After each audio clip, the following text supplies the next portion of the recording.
Atos dos Apóstolos, capítulo de número 16, versículos de número 32 apenas, que diz: e lhe pregaram a palavra do Senhor e a todos os que estavam em sua casa. Vamos orar a Deus. Levante a tua mão, peça para que o Senhor fale conosco. Glorioso Deus e amado Pai, mais uma vez nós nos colocamos diante de Ti, Senhor meu Deus, apresentando a Tua palavra, que é fiel, que é verdadeira, que é poderosa.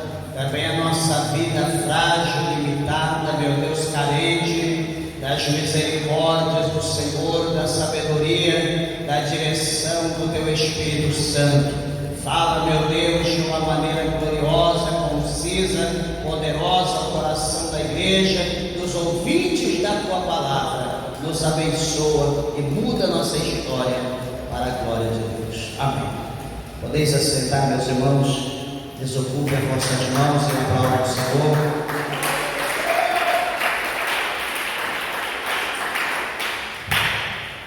Graças a Deus. Meus irmãos, a palavra maravilhosa de Deus para nossas vidas, aonde, por intermédio desse versículo, nós vamos ver o grande trabalhar de Jesus Cristo na vida de uma família, uma casa, a família, os familiares, um grande mover de Deus. Muitas pessoas às vezes não dão crédito, não dá crédito à palavra do Senhor. As pessoas às vezes não dão crédito por uma revelação, por uma profecia, exatamente, nós necessitamos, mas a palavra de Deus é algo que ela é impactante, ela transforma, ela muda, porque a palavra de Deus ela trabalha não do lado de fora, não como um pano que você passa no vidro ali que está embaçado e de repente você consegue enxergar, aquele lugar que está embaçado não fica mais, mas a palavra de Deus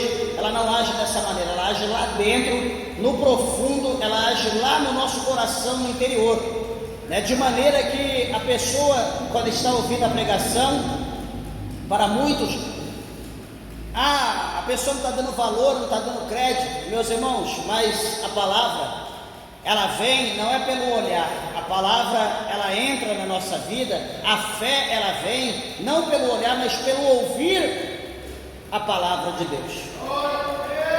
Então, aqueles que emprestam o seu ouvido para o Espírito Santo de Deus, certamente eles serão transformados, porque a palavra de Deus ela tem poder. Veja esse versículo, o apóstolo São Lucas, que o doutor Lucas ele escreveu esse livro de Atos dos Apóstolos, e ele diz bem assim: e lhe pregaram a palavra do Senhor e a todos os que estavam em sua casa.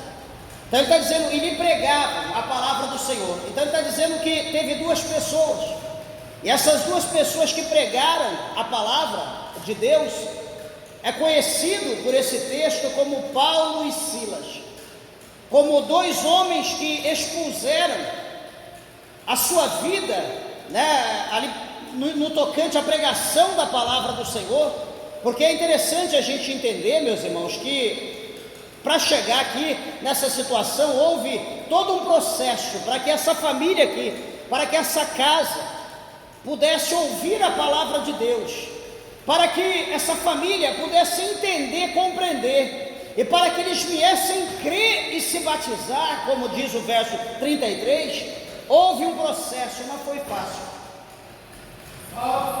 E detalhe, quando nós olhamos aqui para a palavra de Deus, quando nós meditamos nesse livro, enfim, em todo o Evangelho, nas cartas, nós observamos que todos os preleitores, todos os pregadores da palavra de Deus, eles tiveram ali um processo, na sua vida eles passaram por um processo muito, muito doloroso, para que o Evangelho de Cristo pudesse chegar ao coração dos ouvintes.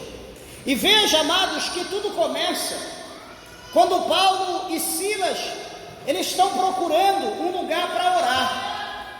eles estavam procurando lugar para adorar o Senhor, para aclamar a Deus.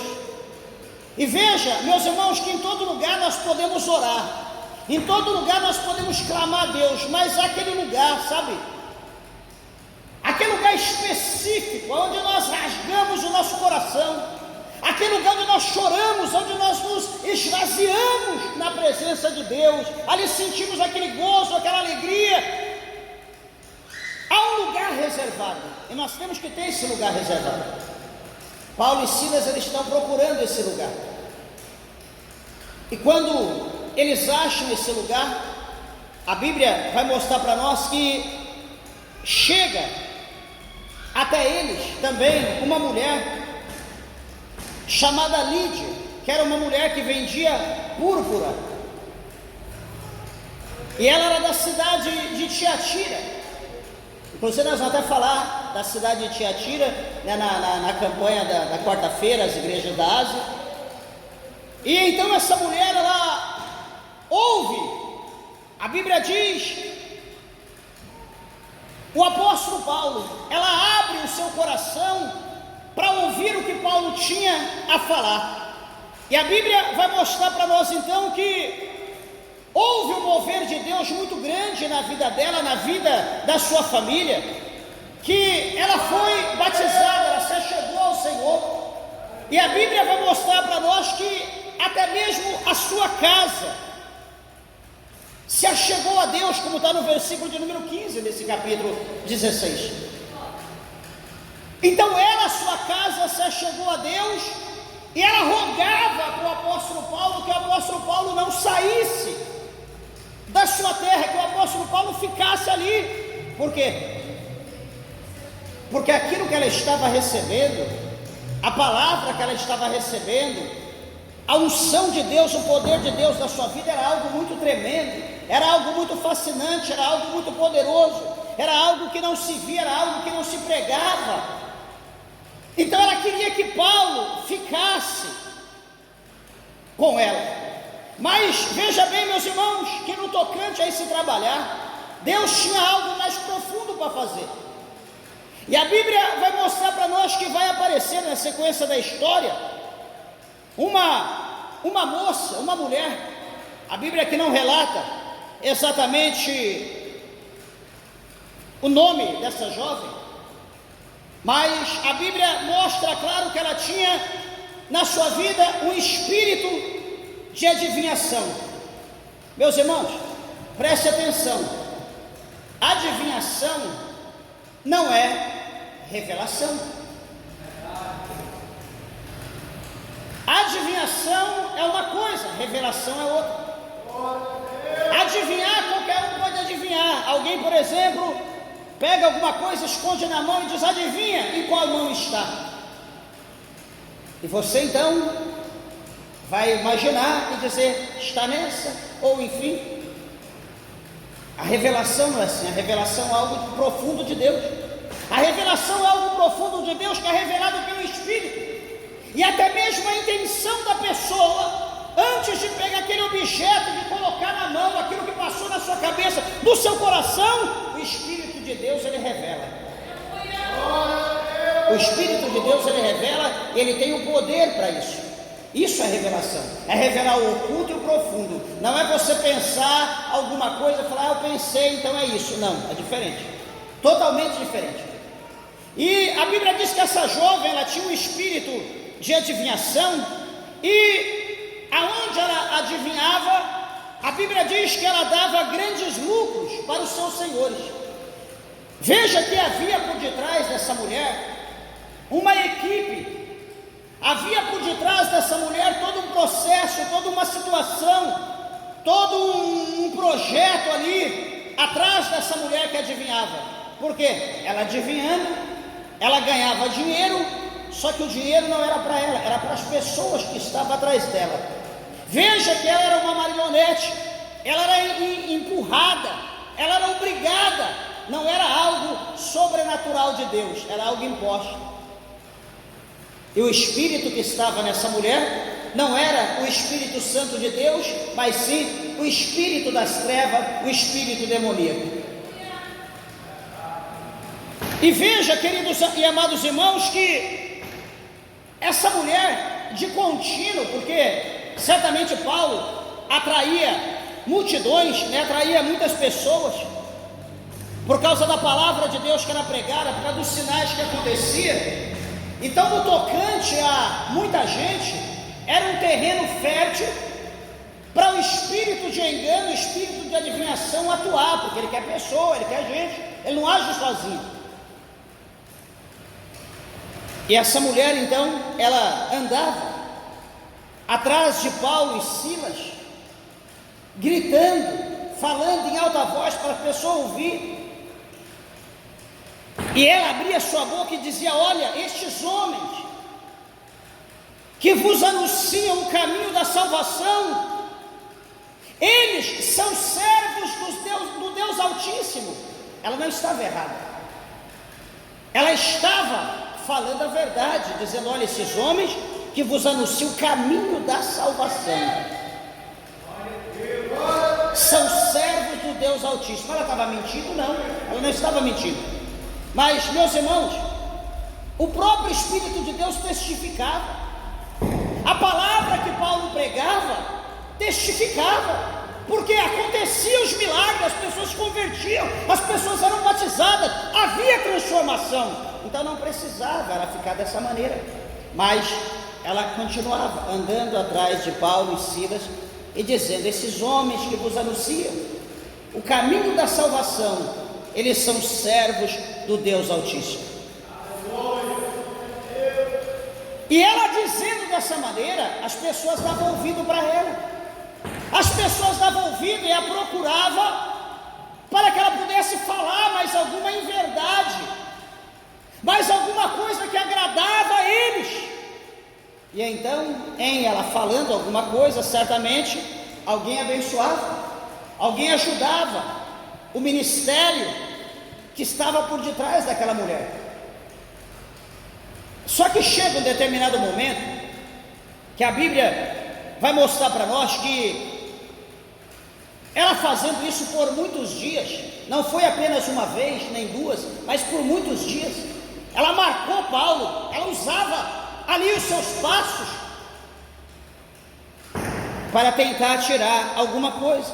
A Bíblia diz que o apóstolo Paulo, ele se perturbou, né? Porque para tudo há limite, tudo tem limite. Tem gente que gosta de ser bajulado, tem gente que gosta de ser acariciado, tem gente que gosta de ser chamado, né, de ter tido com todas as honrarias. O apóstolo Paulo era simples, e ele, a Bíblia diz que ele se perturba, né? Ele ficou perturbado, e ele voltou, ele virou para trás, ele olhou para aquela mulher.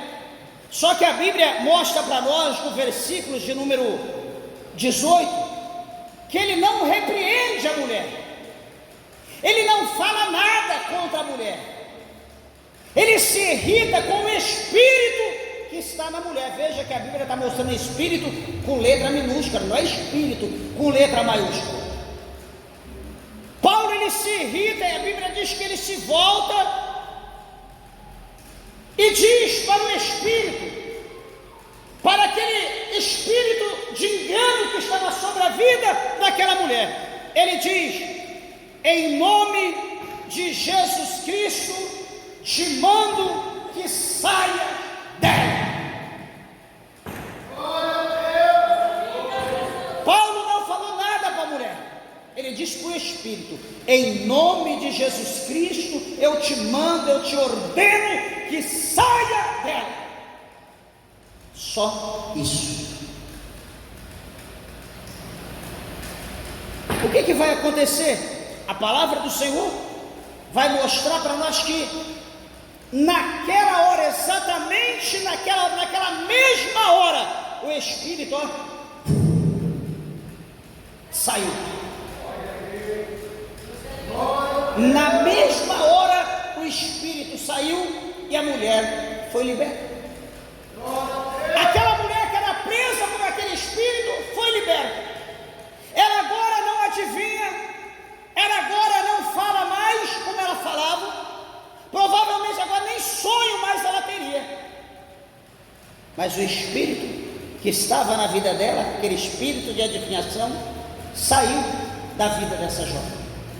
Interessante meus irmãos, que quando isso acontece, a Bíblia vai mostrar, talvez isso foi depois de alguns dias, né? Talvez não foi na hora, mas a Bíblia vai dizer para nós que os senhores daquela mulher, vendo que a esperança da sua fortuna, a esperança dos seus lucros havia se perdido, porque agora o espírito foi embora, era o espírito que enriquecia eles vendo que agora acabou a esperança. Meus irmãos, nós temos que estar atentos, que a gente olha para essa palavra, a gente fala, meu Deus, cada coisa que já aconteceu é estranho, como que pode? Igreja, algum tempo atrás, alguns dias atrás, uns 25 anos atrás, logo quando eu conheci minha esposa, nós éramos crentes, e estava ali na casa da família dela. Na verdade a gente morava lá, né? Fomos morar junto antes de casar, e do lado da casa tinha um pessoal que era amigo da gente, que gostava de rock, curtia rock, a família toda, enfim. E a mulher desse homem, inclusive foi aniversário no mesmo dia do que eu, dia 7 agora, ela disse que foi numa determinada igreja, levada por uma amiga. Eu ouvindo, eu estava lavando o carro, a casa era do lado, eu ouvindo. Ela disse, essa amiga, ela ganhava dinheiro do pastor. Tinha vez que ela se passava por cega, tinha vez que ela se passava por manca, coxa, tinha vez que cada vez ela se passava por uma determinada situação, tinha uma determinada doença, enfermidade, aonde o pastor revelava, entre aspas, adivinhava, sei lá se pode dizer adivinhação também, e todo mundo olhava e via que era um trabalhar de Deus, que era algo maravilhoso, e as pessoas então começavam a vir, porque olha, a mulher era coxa, não conseguia andar, ela andou, era cega, ela enxergou, e aí o povo, não por causa da palavra, mas pelo que eles estavam vendo, não ouviu. O que vai acontecer, meus irmãos? Eu ouvindo aquilo, eu lavando ali o carro, limpando, e ouvindo aquela situação, presta atenção, se Deus, o Senhor, se Deus não tivesse uma obra na minha vida, você acha que eu estaria na igreja ouvindo uma situação dessa?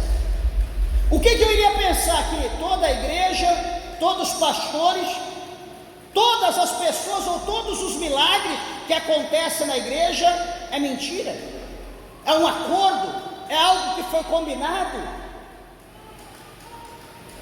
para que a pessoa ganhe alguma coisa por aquilo, e o pastor, a igreja também ganha. Então, se naquela época acontecia isso, aqui no tempo de Paulo, eu também vi isso algum tempo atrás, não sei se alguém aqui já viu ou ouviu, meus irmãos, mas está assim, foi pregado, foi falado aqui na palavra inicial, que vai chegar um dia que o povo, eles não vão querer mais dar ouvido aos santos ensinamentos do Senhor, a santa doutrina, ou sã doutrina, como está escrito aqui, porque eles não vão querer dar ouvido mais à palavra de Deus, à verdade, mas eles vão se voltar para os contos, para as fábulas, para a genealogia, para a geografia, para a história, e não vão querer mais saber da palavra de Deus. E uma coisa que chama a nossa atenção, meus irmãos, que por causa disso, da não obediência, da não atenção, da não vivência da palavra de Deus, vai trazer catástrofes, vai trazer processo, vai trazer luta para nossas vidas e para nossa nação e para o mundo. O Senhor Deus, Ele não nos obriga a aceitarmos a sua palavra, Ele não nos obriga a servirmos a Ele, a nos batizarmos, mas todavia, quando nós tomamos essa decisão E quando nós cremos e quando nós começamos a orar, buscar Deus, encher do Espírito Santo, ser batizado, ter os dons, começamos a fazer a obra de Deus, sabe o que acontece? A glória de Deus começará a vir sobre a nossa vida, a glória de Deus começará a vir sobre a nossa casa, a glória de Deus começará a vir sobre a nossa congregação, a glória de Deus começará a vir sobre o nosso bairro, a glória de Deus começará a vir sobre a nossa cidade, a glória de Deus começará a vir sobre o nosso estado, sobre a nossa nação, e nós vamos viver um tempo de bênção, de prosperidade, de paz, de mudança. Por quê? Porque nós aceitamos o Senhor e nós estamos vivendo uma promessa na palavra de Deus, uma promessa bíblica. Só que no tocante também o nosso distanciamento, o nosso recuo, o nosso abandono da palavra, da santidade, da santa doutrina, isso também vai trazer um fortalecimento, vai fazer com que haja um fortalecimento do poder das trevas muito grande na nossa vida, na família, no bairro, na igreja, tudo como eu falei antes. Vai haver um fortalecimento das trevas, vai haver um poder das trevas. E meus irmãos, o inferno, Satanás, ele não quer paz, porque ele não conhece paz, ele não é de paz. Não vai ter alegria, porque Satanás, ele não tem alegria. O negócio dele é ódio, o negócio dele é ira, o negócio dele é matar, o negócio dele é catástrofe, é destruição, é grito, ele tem prazer, ele se fortalece, como por exemplo, aquilo que está acontecendo ali no Rio Grande do Sul. O diabo se fortalece com isso, ele se exalta, ele engrandece, porque onde há destruição, onde há morte, ele está ali se fortalecendo, ele está recebendo para ele aquelas almas.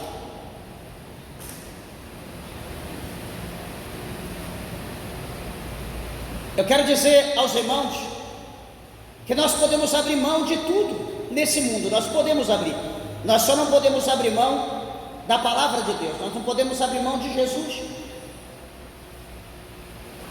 Esse povo aqui, eles achavam que eles estavam sendo abençoados, que era um poder sobrenatural de Deus. Meus irmãos, deixa eu dizer uma coisa: há pessoas que vivem uma vida esplêndida, regalada, como há muitos aí, nas custas das pessoas. O Evangelho de Deus, a palavra de Deus, não é para enriquecer ninguém. O Evangelho de Deus não é para tirar de um e dar para outro, tira de outro, dá. Não. O Evangelho de Deus, a palavra de Deus, é uma coisa recíproca. É como nós olhamos aqui no capítulo anterior, aqui no capítulo 4, melhor dizendo, de Atos, nós vamos ver a comunhão que o apóstolo Lucas ele relata, que o doutor Lucas ele relata, que todo mundo, todos aqueles que tinham qualquer coisa, eles vendiam, eles depositavam no pé dos apóstolos, e os apóstolos eles compartilhavam de igual quantidade, igual proporção a todos.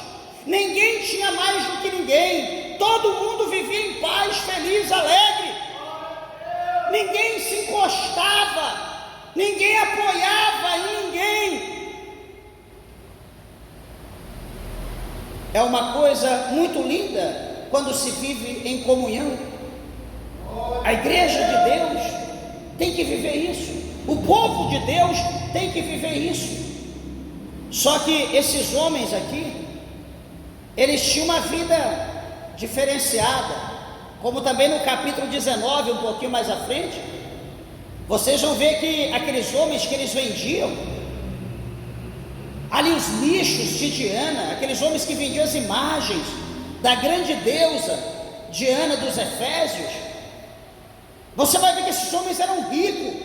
Só que quando Paulo começou a pregar por toda a Ásia, dizendo que os ídolos que se fazia pela mão dos homens, os deuses que se fazia pela mão dos homens não eram deuses, E as pessoas começaram a crer, começaram a acreditar. O que vai acontecer, meus irmãos? As pessoas deixaram de comprar, o dinheiro começou a cair, começou a deixar de ter entrada. O que aqueles homens fizeram? Se reuniram todos e disseram: olha, nós temos que dar um jeito nesse homem chamado Paulo. Esse homem está atribulando toda a Ásia, e ele está dizendo que os deuses feitos pela mão dos homens não são deuses. Nós temos que pará-lo, porque se nós não pararmos, o que será da nossa luxúria? O que será da nossa riqueza? O que será do nosso poder? Preste atenção, igreja, que as pessoas às vezes usam o nome de Deus, as pessoas usam a fé, como esses caras aqui do capítulo 19 de Atos, né, da deusa Artemis. Eles usavam a fé das pessoas para enriquecer, para viver numa vida de luxúria. Não se preocupava com ninguém, não estendia a mão para ninguém, era eles e eles. Esses aqui, no capítulo 16 de Atos, eles não estavam preocupados com o povo, nem com a mulher que adivinhava. A preocupação era com o que eles estavam ganhando. Eles ganhavam, e pelo jeito ganhavam muito. Só que quando eles observam que o seu recurso agora está perdido, eles não teriam mais como usar aquela mulher, eles não teriam mais como manipulá-la para que eles pudessem ter uma vida melhor, próspera, nas costas dela, com o apoio do diabo. A Bíblia diz que esses homens, então, eles prenderam Paulo e Silas e os levaram para uma praça pública, na presença do juiz, na presença dos magistrados. Eu pergunto, será que esses homens tinham poder? Sim, porque qual homem que vai chegar, pegar alguém, prender e levar preso e colocar na praça e chamar todo mundo para uma audiência pública? Certamente eles tinham poder, era alguém de autoridade. E veja que as pessoas de autoridade, eles influenciam naqueles que não têm autoridade, são capazes, são manipulados pelas pessoas.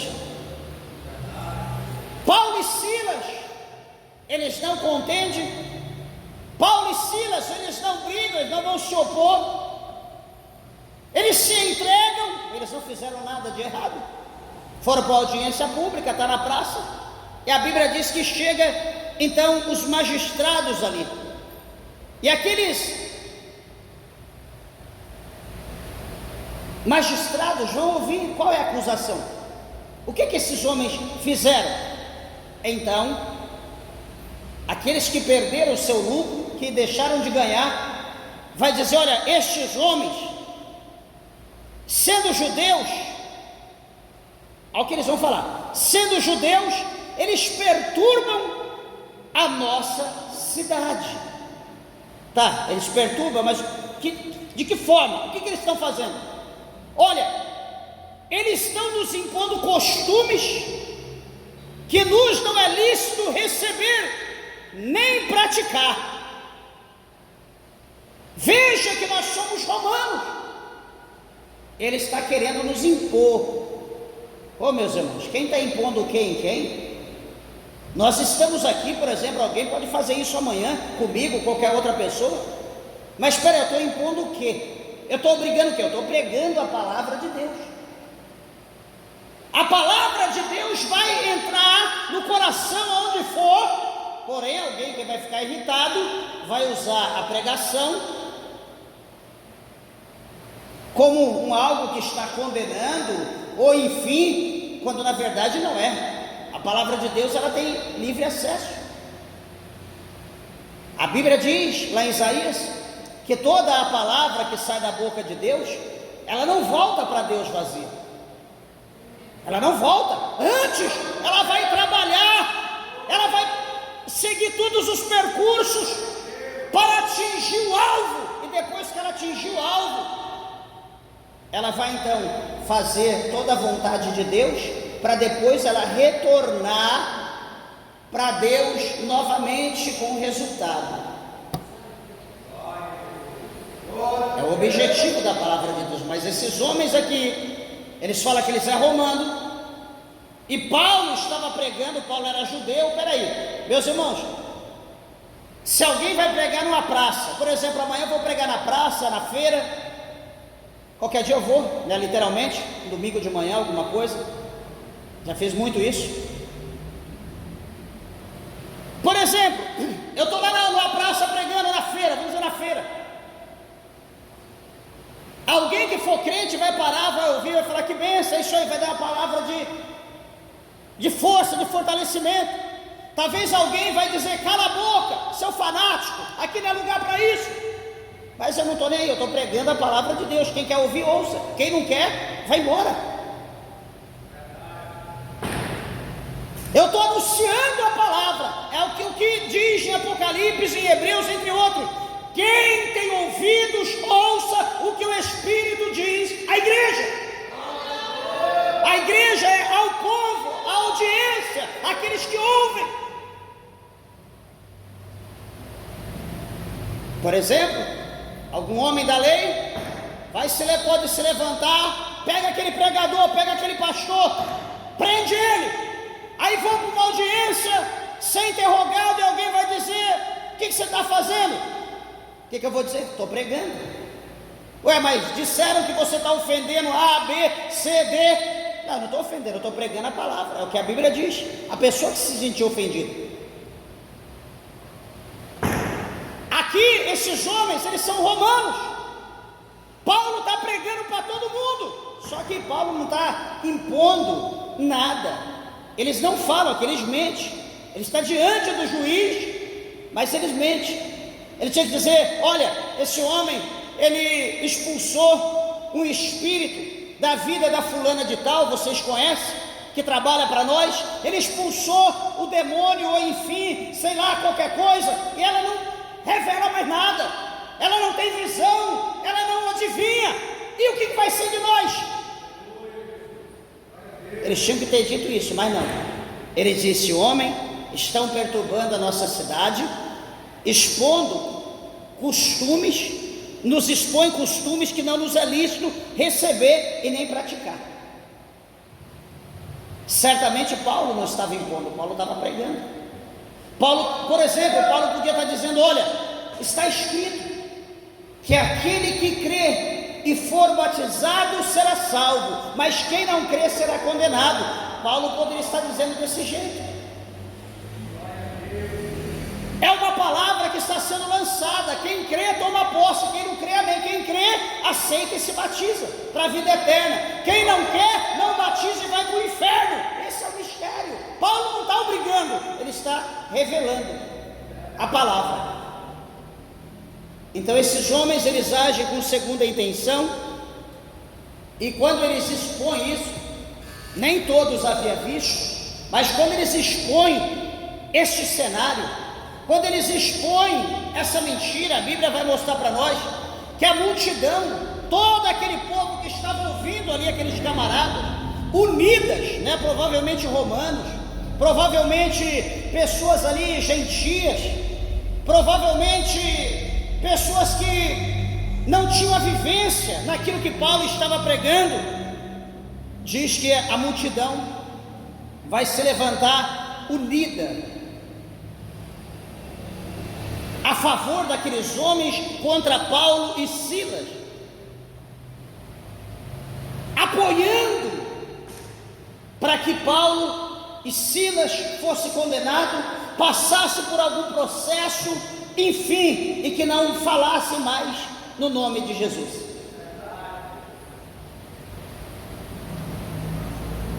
Quando os magistrados, os juízes, eles ouvem todo o povo já dar a sentença a priori, a Bíblia vai mostrar para nós que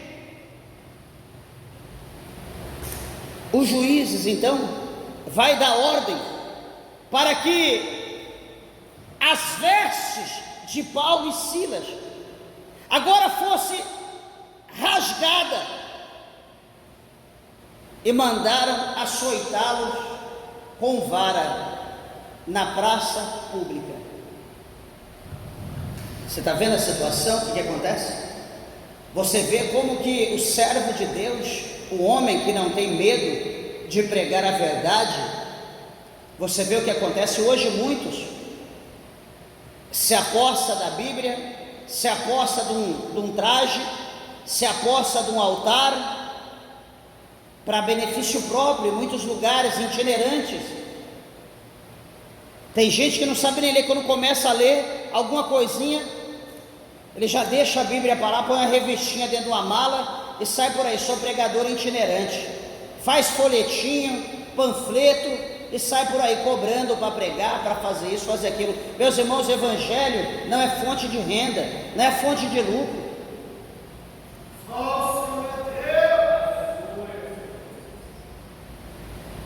Esse povo aqui, eles não queriam ouvir a verdade, como foi falado na palavra inicial, que vai chegar o momento que nos ouvidos das pessoas vai ter comichão, para que eles não ouçam a palavra de Deus. Eles vão querer ouvir qualquer coisa, menos a palavra de Deus. Eu pergunto, será que nós estamos longe desse tempo? Meus irmãos, nós estamos vivendo isso hoje.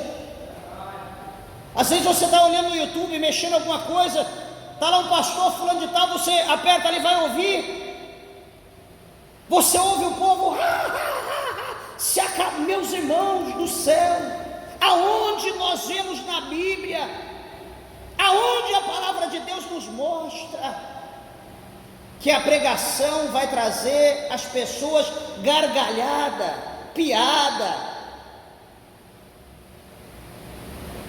A palavra de Deus, meus irmãos, ela tem que nos confrontar. A palavra de Deus tem que fazer nós chorarmos, e chorarmos lágrimas de sangue, arrepender dos nossos pecados. Hoje o que o povo quer ouvir é ouvir esse tipo de coisa, é dar risada, com o nome de Jesus, como se Jesus fosse um palhaço, como que a palavra de Cristo, como se o Evangelho fosse anedotas.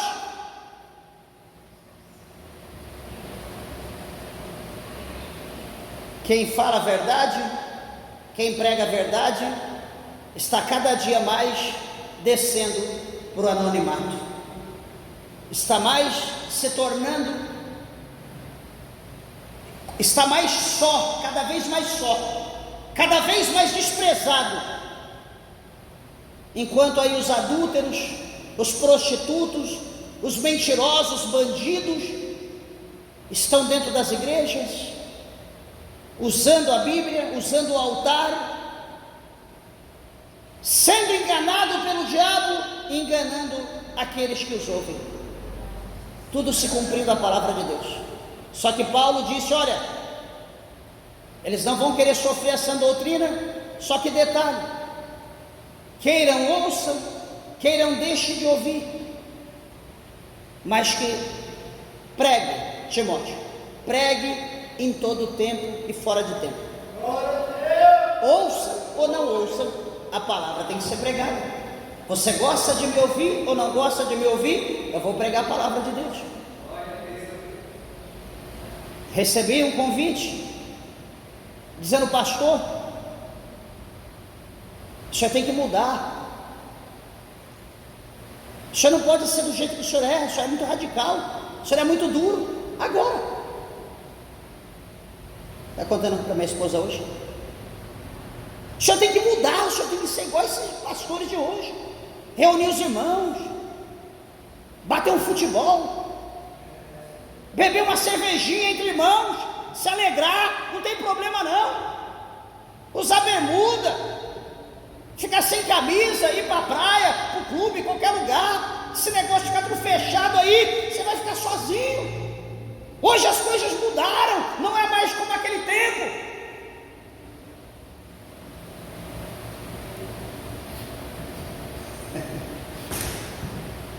Você tem que se unir com esse povo, aprender com eles, sair desse ministério que o senhor está, que é muito muito duro, abre um para você é pastor, e faz um negócio mais light, o senhor vai ver.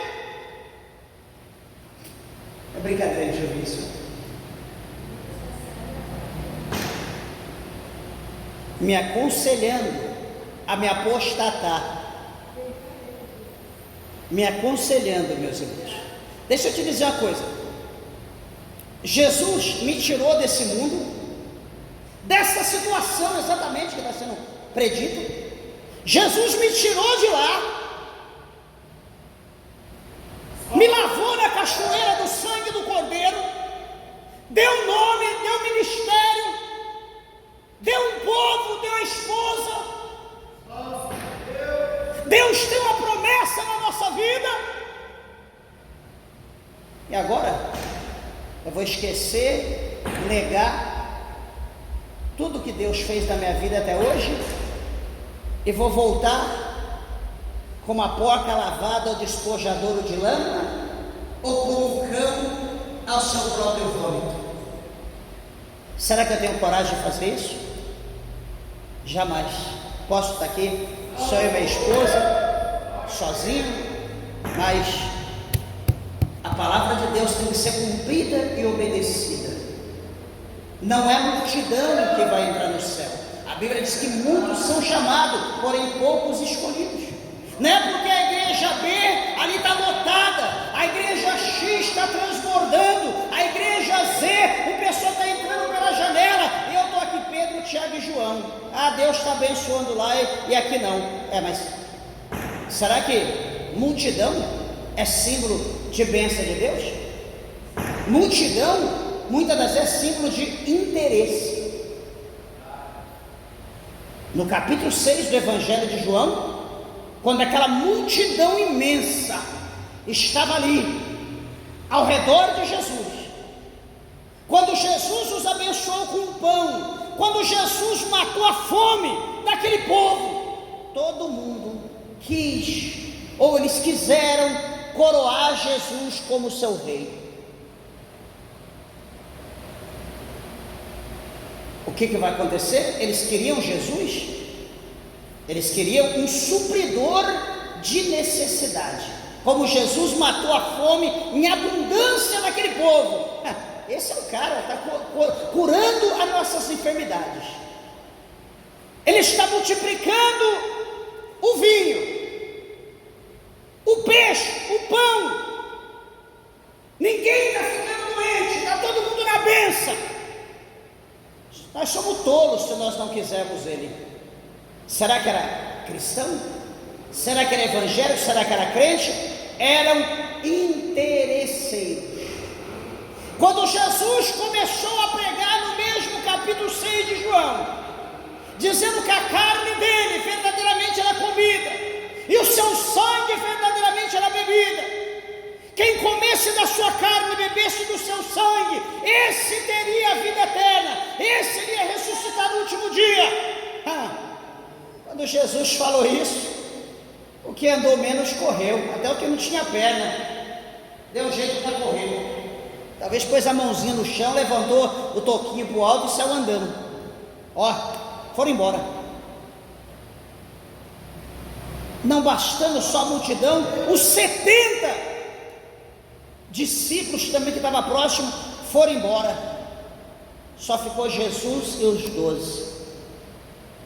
E vocês não vão como eles? Jesus ficou triste? Não. Jesus apenas revelou o que estava no coração deles. Jesus revelou que eles eram interesseiros, que eles não queriam ter compromisso, que o negócio deles não era com o reino, o negócio deles era com a terra, era com a barriga, era com o ventre. Não, Senhor, nós não vamos não. Nós não temos lugar para ir, pois só o Senhor tem palavras de vida eterna. Esse é o mistério, meus irmãos, esse é o mistério. Crer no Evangelho é uma coisa, ter interesse é outra. E por isso que eu digo de novo, Jesus fala, muitos são chamados, porém poucos escolhidos. Pastor, como que é isso? A irmã, o irmão, alguém que vai escolher um feijão antes de cozinhar? Você está escolhendo feijão? Você está escolhendo o que é bom? Você está escolhendo o que não presta. E meio quilo de feijão, dependendo da marca, da qualidade, meio quilo, você vai tirar a meia xícara de coisa que não é boa. Pedrinha, feijão com alguma coisa, você vai tirar, o resto está bom. Então, quando a Bíblia diz que muitos são chamados, imagine aquele meio quilo de feijão sendo chamado. Os escolhidos por Deus é aquele que ele vai escolher a dedo. Só que daí o mistério de Deus é diferente. O mistério de Deus vai ser aquele meio quilo, todo podre, todo sujo, e ele vai escolher e vai tirar aquilo que é bom. 1, 2, 3, vai escolher ali, isso aqui joga fora. Deixa eu preparar esses aqui.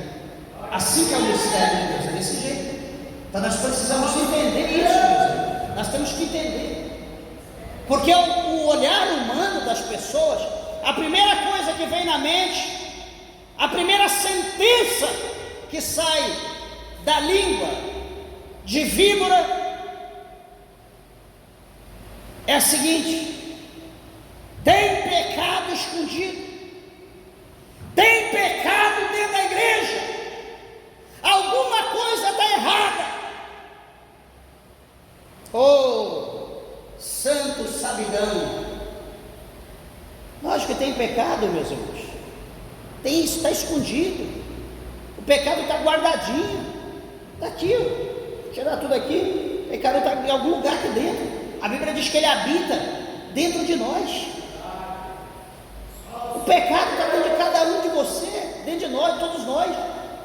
Está lá, verso 19, 21 do capítulo 7 de Romanos. O apóstolo diz que ele habita dentro de nós, ele mora dentro de nós, o pecado. Só que detalhe, nós não podemos fazer a vontade dele, porque o próprio Paulo ele disse: se nós fizermos a vontade do pecado, né, inclinando para a carne, fazendo a vontade da carne, vou jogar bola, vou lá para não sei para onde, eu vou curtir, vou lá de bermudão, vou andar de jet ski, vou ver as mulheradas, ou enfim, vou beber um negocinho à noite, eu estou no culto. Eu estou me inclinando para o espírito ou para a carne? Qualquer um decide. Pode ser qualquer pessoa aqui que não tenha uma teologia, ou o Espírito Santo, ele vai entender. Eu estou fazendo isso, é a vontade da carne. Eu estou jogando futebol. Futebol é coisa do espírito? Não, é da carne. Eu estou tomando uma cervejinha é coisa do espírito? É da carne. Eu estou fumando um negocinho, o negocinho é para o espírito, não é para a carne. Então Paulo diz que aquele que se inclina para a carne, ele se inclina para a morte. Aqui está na Bíblia. Eu vou falar qual é a minha explicação e não cumprir isso. Qual é a certeza que eu vou ter que isso está errado?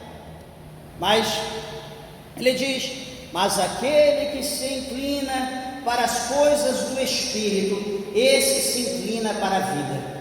Aquele que está procurando conhecimento da Bíblia, aquele que está procurando ser um novo homem, aquele que está procurando ser uma nova mulher, aquele que está apartando do pecado, aquele que está renunciando ao pecado, aquele que está procurando viver novidade de vida, aquele que está procurando orar, jejuar, se consagrar, orar, fazer a obra de Deus, fazer a missão, evangelizar, trazer vida para a igreja.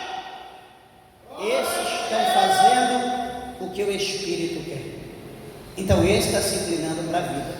É simples de entender, meus irmãos. Não precisa nenhum tipo de alguma teologia específica para essa situação. É simples de entender, lógico.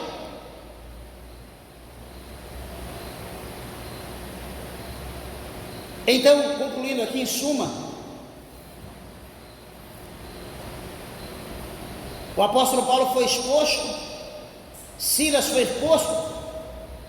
A pior coisa não foi açoitá-lo em praça pública.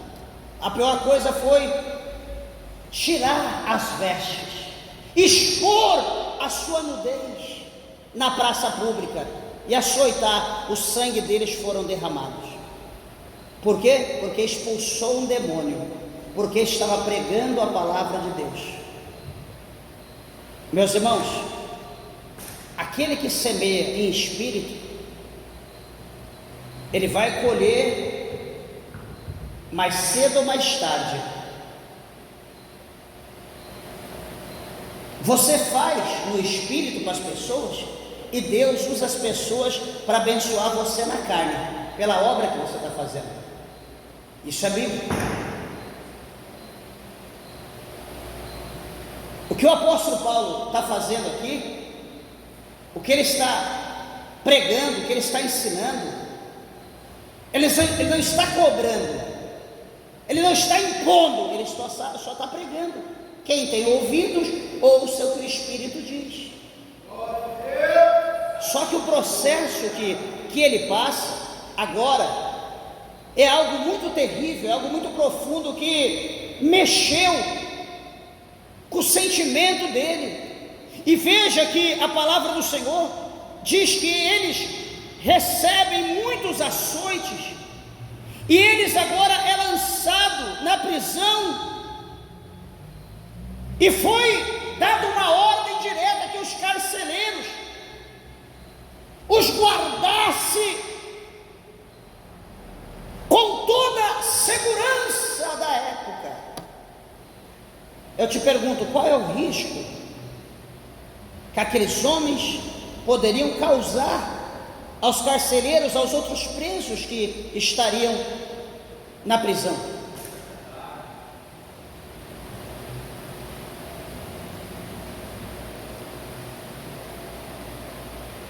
Aquele homem, aquele carcereiro, ele recebe a ordem, e segundo a história, Paulo e Silas foram amarrados de mãos e pés, na coluna com corrente, amarrada para um lado e para o outro, ali como uma cruz, um X, de maneira que todos que ali estavam, talvez tinham medo de ver a situação a qual eles estavam, porque era uma situação deplorável. Esses homens devem ser uns homens sanguinários, eles devem ter feito coisas terríveis para suceder uma situação como essa.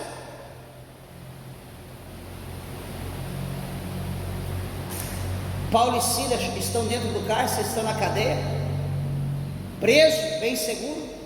Só que a Bíblia diz que quando chega perto da meia-noite, bem próximo da meia-noite, 11h59, na virada do dia, a Bíblia diz que Paulo e Silas, eles oravam, e eles cantavam hinos a Deus.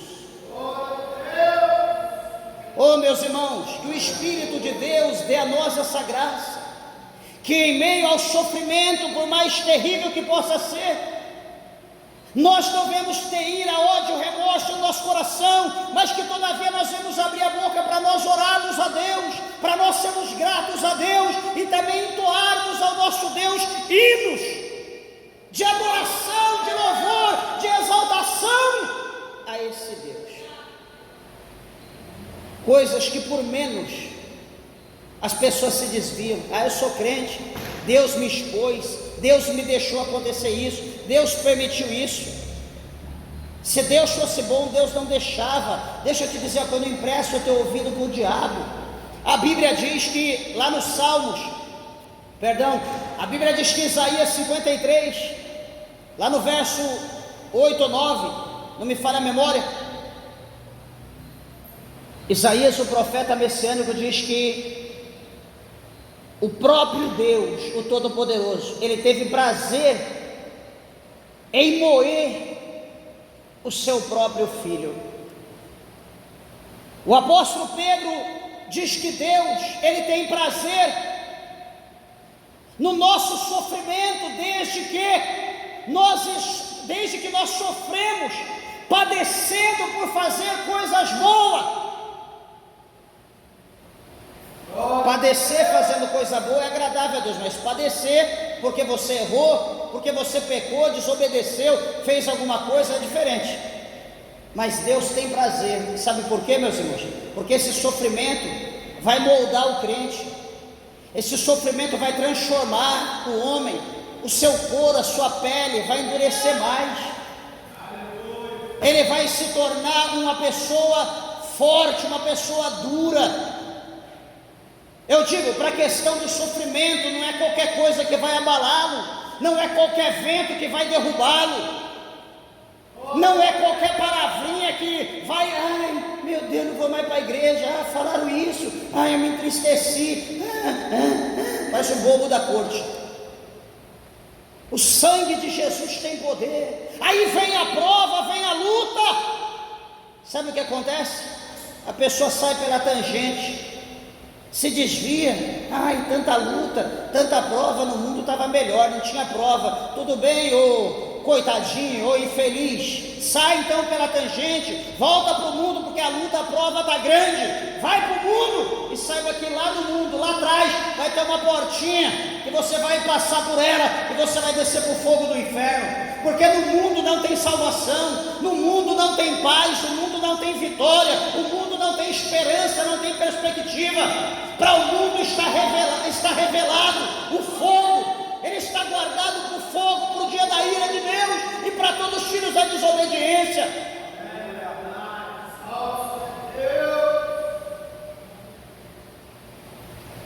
Foi lido aqui na palavra inicial, no versículo 7 do capítulo 4 de 2 Timóteo: combati o bom combate, acabei a carreira e guardei a fé.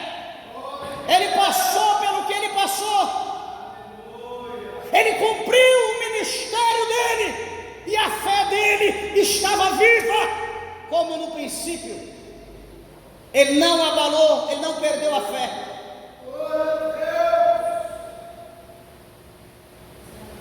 O crente que passa por luta, por prova, sendo fiel a Deus, pode se aproximar dele, que ele será teu amigo, ele vai ajudar você a seguir o bom caminho.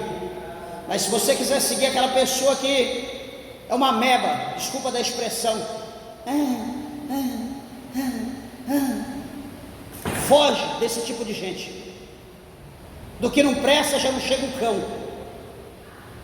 Aproxime-se de pessoa que você vai sentir a glória de Deus, você vai receber poder, virtude de Deus, você vai receber palavra que vai te ajudar a você passar para o outro lado, você vai receber palavra que vai te levantar da sepultura espiritual que você está.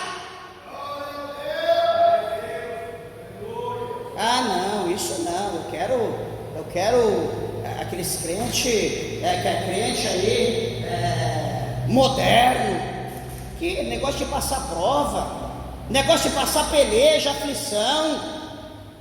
Jesus já passou por nós.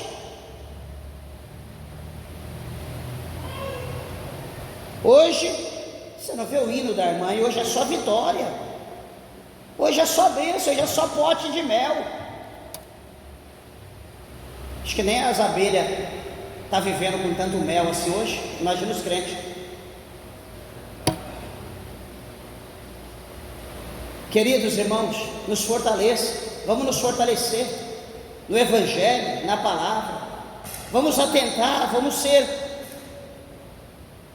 exímios leitores da palavra de Deus. Eu tenho certeza, pelo que o Espírito de Deus revela, tem gente que às vezes passa a semana inteira sem pegar a Bíblia, só pega quando vem para a igreja, para dizer que está com a Bíblia, que é crente. Amados irmãos, pelo amor de Deus,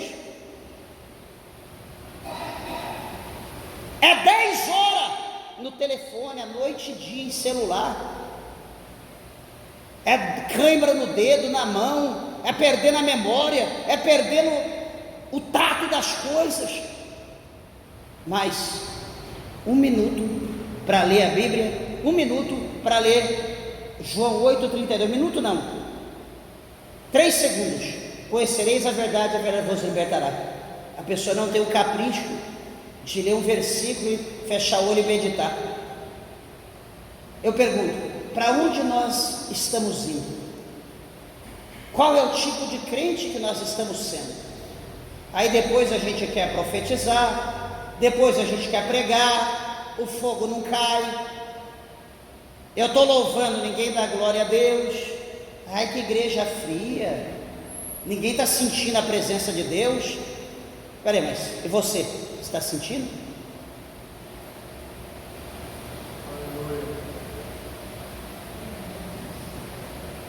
Meus irmãos, tudo tem um preço. Tudo tem um preço a ser pago. Não abandone Jesus, não abandone o Evangelho, não abandone o chamado de Deus. Veja aqui que Paulo, ele passa por tudo isso. Quando ele está orando, quando ele está louvando, a Bíblia diz que o Senhor desce ali. Deus se manifesta ali por intermédio de um terremoto que abala toda aquela estrutura, aquele alicerce. E o Senhor desce para salvá-los, para tirar eles daquela situação a qual eles se encontram. Então eu encerro e digo: não importa que você viva, mas viva como homem de Deus, viva como mulher de Deus.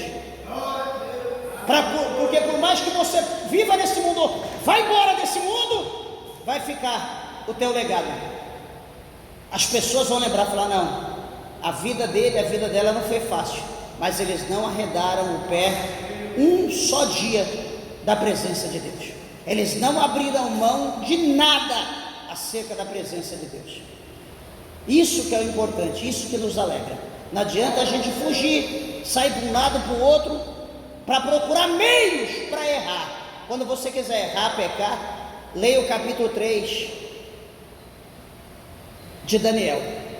Leia a história de Sadraque, Mesaque e Abednego. Eles não resolveram pecar, eles não quiseram pecar, por mais que talvez eles poderiam expressar Deus, mas eles preferiram ser fiel e ser lançado no forno de fogo ardente, do que negar Deus, e por isso Deus o exaltou. Então que de igual forma nós também não vamos procurar meios para fazer o que não presta, para dizer: Deus, ó, eu estou aqui, né, não tem jeito, então, né, o Senhor sabe, né, vou ter que mergulhar mesmo no pecado, porque não tem igreja, não tem gente, não tem igreja, você é a igreja. Comece a orar na tua casa, comece a orar no jardim, comece a pregar, falar de Jesus. Daqui a pouco vai surgir alguém de um lado, outro de outro, e quando você ver, você vai estar rodeado de pessoas especiais.